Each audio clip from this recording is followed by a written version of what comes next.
back to Crafting with Claus. I'm so glad you've come to join me today as we count down those magical days until Christmas with a different craft project each day. And speaking of counting down, let's go ahead and get our snowflake. Today is December 10th. Getting so close. Very excited. Okay, so someone messaged me on my Facebook page and said, Jessica, what in the world is that little snowman behind you? And so I wanted to show you today some of the tricks that I used to be able to make our fluffy little friend here that we've got. Now, I used something called a knitting loom. I don't know how to knit. I'm an avid crocheter, but not a knitter. So first let me show you some of the other things that can be made with these looms. Then I'll show you the looms, and then I'll show you how to use them, okay? So here's something else that I've made, a pumpkin. And what's fun about this, I'll tell you another little secret. What you can do is create a jack-o'-lantern face on here. And what I do is I put it on our fireplace mantle. And in the month of October, I put the little faces out. There's 3 of them. I have different sizes. Put the little faces out. And then for November, when they decorate with fall motif and the leaves and everything in the cornucopia, I just turn my little pumpkins around so they're facing the wall and they look just like knitted pumpkins instead of, jack-o'-lanterns. This one, because you can kind of see the polyfiber fill through it, I did put a piece of orange felt in there so that the little holes in the knitting didn't show white in between it. So there's some tricks for that one. And then I did crochet the stem on top of this. So that gave it kind of an added look. All right, I'm going to set that aside. The other thing that's great to make with these are hats, and these looms, when you buy them, they come in 4 sizes in the same package. So you've kind of got a large man-sized hat that you can make with different color. Now, to make all of these, I hold 2 pieces of yarn together at the same time so that they're thicker and warmer. And then you've got the lady size, and I put some fun fur around the bottom there just to make it decorative. So that was fun. And then you've got the little kid sizes. So there's a young person's hat and then a little camo hat. You can buy camo yarn now. Can you believe it? So there's a little camo hat for a little boy. Now, another thing that's really great about these, this is how I learned how to do these. I was asked to participate in a project that made hats for the homeless because so many people are cold this time of year. So, a lot of people, when they find out that I like to use yarn and do yarn crafts, they just give their leftovers to me. And what I'll do is I'll take the pieces of leftovers, and even if they don't make a whole hat, it's okay because you can sort of make it striped or do different things with the yarn. And I would imagine if you're outside in the cold, you really wouldn't care what color it was. In order for you to not sit there and watch me knit this, I went ahead and made sure I had one ready. So I'm going to show you how to finish it, and then I'm going to show you how to start it. For our snow person here, it's not really a man, I think it's a female, because she's got such a pretty scarf and hat on. For the snow person, what I did was I used the slightly larger than this loom for the bottom part of it, and then obviously I used a fun fur yarn that I held together with a very fluffy white yarn. And so I made the large one, and then I made this size, and then I made the head just a little bit smaller. Now, how I came up with the hat and the scarf is I crocheted the scarf and I did the hat with this, but both of these are made from a wool yarn. They're 100% wool, and then when you wash them in hot water and put them in the dryer, they'll shrink up really small. And so even though this is kind of advertised as making, and I've done this too, preemie hats for babies in the hospital. If you've got little bits of sport yarn that you've got left over, you can definitely do that. I've also done pink ones for people who have cancer because, when they lose their hair, they need hats to keep them warm. So many great ways you can do hats. But this one is shrunk because I put it in the dryer. And then I just sewed on some buttons, and I sewed on a little snowflake button here to hold the scarf on, and then these are pom-poms and another button and smaller pom-poms. But you can use whatever you want to decorate it. You could, tie little knots with yarn in it before you fill it and close it. So I'm going to show you how to do that. All right. I was also thinking, I made this years and years and years ago, but if you were to put some beans or something in the bottom of this, it might make it a little more heavy and help it stand up a little bit better. But she's always got to be leaning up against something in order to stay with us and not fall over. All right, so you can see that I've kind of created a little thing here. This will be the head. I've already finished one, and I closed it up just so you could see. This one I think is slightly larger than this one, so this will be the middle of the body. And I've got some fiber fill here, so this is stuff that you can buy in the stores. You could also, you know, shred up some old t-shirts or something that you weren't going to use. Use cotton balls or something, but basically this is the teddy bear stuffing, and you just would put that inside of there, and then find the right two strings. It's hard to tell. There's an additional string, and I'll show you why in a second, but the ones that you use to sew it shut, and then when you just pull them, it puckers it closed. And if you want that thicker, you can do that. This one I just held one strand of yarn, and only an acrylic yarn. I didn't use anything fuzzy or fluffy or anything with it. So you can make variations of these by using different yarns, holding two strings together at once to make it a little bit thicker, and so forth. What you do is you wrap your yarn around here, and I'll show you how to do that in a moment. And then you take what I call the little picker tool, and you simply start where this post is standing up, and you pick the bottom over the top, all the way around. It's that simple. You know, one of the little elves, he loves to craft with me, and he was making these hats for the homeless with me when he was just 5 years old. Cutest little guy. He was in kindergarten. He couldn't wrap it, so we would work side by side, and I would do the wrapping around the edges there, and then he would do the picking. This can be for little people. I've also had people ask me about trying to keep elderly folks' hands agile while they're working on it, and if you're not able to grab it really well, you could try to just hold it down if your hands aren't agile, and you can pick that way. So there are a lot of really great things to do with these. Okay, so I've picked all the way around, and how I know is that there's only one strand of yarn instead of two, and I've gotten to the end of the post.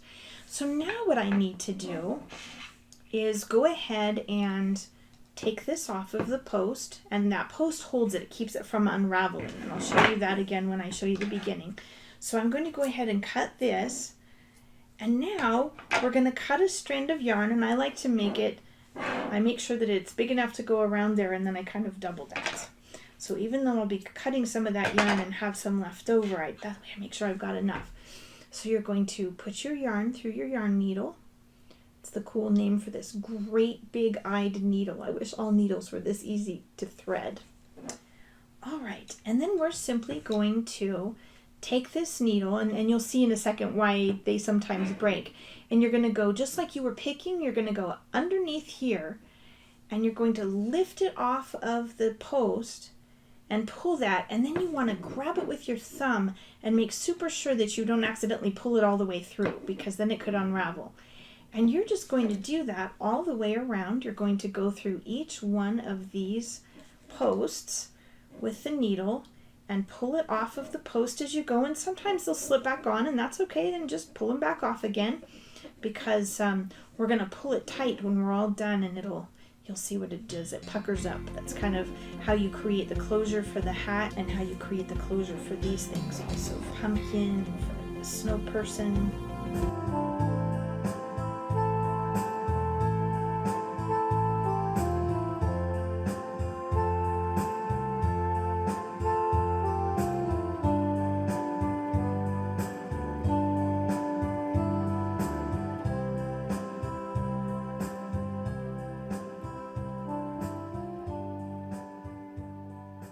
Okay, and we are at the end, the last one. I'm going to pull that through, and you can see that we have pulled them all off of here and disconnected it. So now what you can do is find the two ends. And one of the ends is the one that you had tied to the post, so you don't want to pull on that one. You can make sure that it's a little bit snug, but you don't want to pull it tight. Okay, and then you're going to just pinch and pull, and it puckers it right up to the top there, and you want to make sure that that's nice and tight. And then we're going to use those skills we learned the other day and do a square knot. Do you remember how to do that? Right over left and under, left over right and under. Okay, so now it looks like a little teeny preemie hat, doesn't it? Would fit on a doll. You could put that on one of your, not a Barbie of course, or on one of your stuffed animals. You could make little hats for them with these. That would be fun too. But what we're also going to do is get these, you don't want these sticking out, that would be silly. Now, we learned how to make pom-poms the other day, and what you could do is use that skill I taught you, make some pom-poms, and put a little pom-pom on the top of this if it's going to be a hat. That would be really fun to do. And then you would want to leave these out so that you could tie the pom-pom onto it, but we're not going to do that. So what we need to do is take all 3 of those that are on the top here, and we need to very carefully, this is a bit more of a challenge because it's so bulky, but put all of those through our needle eye. And then we're going to find that very center of what we pulled through and puckered. It's kind of like a belly button there, and we're going to just push that through and pull it out the other side through the bottom. And then while the yarn is still on here, you're going to work that through a couple of these stitches here so that it holds it tight. And then you can cut these, certainly if it's a hat you can cut them, but since it's just, since you're going to fill it anyway with some stuffing, just leave it in there as part of the stuffing, okay? And then if you want to close off this side, if you're going to make something that you need a ball, what you're going to do is thread the needle again, run it through each of these loops on the outside, and I like to go through 2 pieces of yarn instead of just 1 to make it a little more secure. You're going to go all the way around, and then you will pull it tight like I showed you on this one. And then what you can do is, I'm not going to do this one, but when this one's stuffed with the polyfiber, then what you can do is sew those together with more yarn, and you just stitch through and sew them together until you make a snowman, and you can make it 2 high, you can make it 3 high, and decorate it any way you want to. So let me show you how to start on your loom now, because that's a little bit different. I know we did this backwards, but wanted to make sure that you could see this. So the first thing we're going to do is take your yarn, and we're just going to tie a little loop knot and make sure that it's attached to the post that sticks out on the side here. Okay, now after I've gone around and done about 2 rows, you want to take that off and tuck it on the inside so it hangs out the bottom. But make sure you go around at least twice. Now, I'm right-handed, so I like to hold this in my left hand, okay, like this, and then I grab the yarn with my right hand, and you're going to go clockwise around each of the posts, but counterclockwise as you work around. And that's going to be backwards, of course. Now, you don't want to put these on here really tight because you won't be able to pick them afterwards. And you can see that I'm kind of holding my finger there because if you let go, it's going to all come off, but it only comes off to this post. It doesn't go any farther. So even if you've looped over a bunch and you've started to create, your piece, it'll only fall off like it just did back to this post. That's as far as it goes. All right. And I know that these come in different brands. This is my favorite. I've looked at some of the other ones. This one has a nice sturdy plastic, nice and hard. They don't bend and break too easy. I'm not very fond of the ones that you can take the posts out and move them around because then they end up falling off and it ruins your work. Those did not work well for me. And these are a couple of decades old at this point, and so I have had to glue posts back in here because they've fallen off, but that's how long they've lasted. And you can tell this one's green. I must have broken or lost the post here and taken it off of another piece. All right, so I've gone around once. Normally you would go around once, but in order to pick, you need 2 on there, bottom, so you can pick the bottom over the top. So the very, very first time you do this, you're going to go around it twice. So you can see we're going to make another set of loops and go around here again. And again, you're going clockwise around each post. You want to make sure that you can see the the line of stitching on the inside. So you'll see the 2 little lines on the outside, but the solid line is going to be on the inside of your loom. Whether you're right-handed or left-handed, that's what you want to make sure you have. You don't want to do that backwards, and that's the way to tell. And certainly if you have any questions, you can connect with me on my Facebook page, and I'll do my best to answer them. All right, so here's my little trick for when you get to the end of this post. I like to wrap the yarn around my finger, just like that, and then I put my finger on the post and I slide the yarn over and pull it tight. That's not a knot, okay? This is how easily that will come off. You just take the picker and give it a little pull and it pops right off, but it holds it so that all of your stitches don't unravel. So let me show you that again. Wrap it around your finger, put your finger on the post and slide it down and give it a little pull.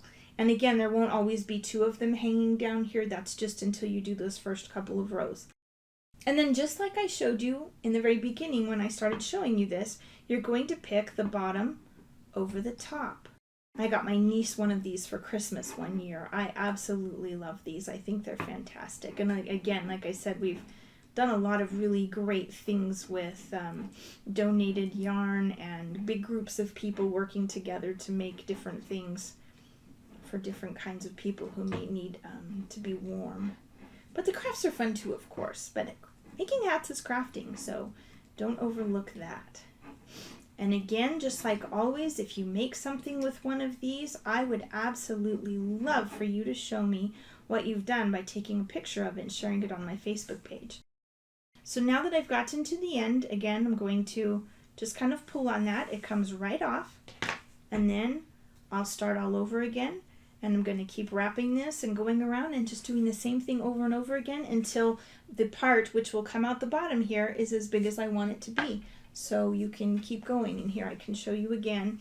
If you have a concept now, it wouldn't be puckered on the bottom, but this is what will be coming out of here. You can see that this is a knit stitch on this side. I think that's called the stockinette stitch. And then if you turn it inside out, it looks a little bit different. So you could actually do these inside out if you don't care for the way it looks also. All right, well that concludes our little crafting project. I hope you'll join me tomorrow, and I hope that you're enjoying crafting with me. I know that I'm having a great time with you. And again, show me some pictures. I'd love to see what you're doing. All right, thank you. Bye-bye.